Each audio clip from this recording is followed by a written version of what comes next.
好，接下来不管发生什么事情，我们都会携手萧炎小兄弟成功夺取创世神火本源。众人高喊，并且体内充满着热血，这一次不管发生什么，他们都会全力以赴。萧炎咽了咽口水，眼神中充满着无尽的感激。虽然萧炎的实力很强大，但是神藏之中还有更强大的对手，必然都会出现争夺创世神火，所以有了大家的协助，自然会减少一些没必要的麻烦。这对萧炎来说简直就是一次可遇不可求的携手合作。那么牧尘就在这里接受天神的考验和属于他的造化机缘，我们即刻启程吧。既然已经知道关于创世神火降临的位置，萧炎不激动都是假的。身为第一神火的创世，它的本源乃是所有神火之中最恐怖的存在，而且即便是排名第2的诛心神火本源，在创世神火本源面前不过是冰山一角。虽然他们之间的排名只差1名，但是却存在着完全不同层次的差距。一个大道，一个造化，两者就是天壤之差。而且创世神火不仅本源恐怖至极，更为重要的是，它还有一种令那些造化主神都垂涎万分的神能，也就是这一个神能的存在，才导致那些神界域世界的神族都出动。所以这才是那些神族造化主神的真正目的。不过不管是本源还是神能，这都将是萧炎所得。自己对炎之一道的领悟已经达到深不可测的程度，可是想要达到最终的炎神之道还是差一步。所以想要冲击领悟更深层次的无上道法，那么创世神火的本源将会成为萧炎领悟炎神之道的最佳机会。就在众人准备离开这里之时，万丈高大的天神再次缓缓地开口道：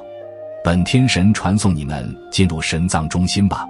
这样一来能够减少你们的赶路时间，而且我感应到已经有诸多强大的神之气息都朝着神藏中心的无星海急速靠近，想必也应该得到了一些创世神火降临之地的消息。看来已经有强大的对手抢先一步进入神藏中心了。萧炎呢喃一声，但他的深邃眼眸中迸发出一股坚毅炽热的绚丽火芒，心中对创世神火更是势在必得。那就多谢天神前辈。众人对着天神拱手感谢。下一瞬间，天地仿佛静止，所有的目光都凝聚在那尊高高在上的天神之躯上。天神的身躯如同撑起苍穹的巨柱，不动如山，而他那浩瀚无朋的臂膀清辉之下，竟有开天辟地之力。虚无之中突然绽放出耀眼的深金色星光，宛若一滴金水溅射在寂静的夜空中，划出无尽的轨迹。深金色星光不断凝聚，形成一个巨大的漩涡，中心处似乎有着某种玄奥的力量在酝酿。随着天神巨臂的挥动，那深金色的漩涡猛地扩张，竟将四周的虚无都给撕裂开来，仿佛要将这里的整个虚无重新定义。那裂开的虚无就像一只巨大的深金色眼眸在缓缓睁开，瞳孔中流转的光芒充满了玄奥与深邃，仿佛能窥探虚无中的规则。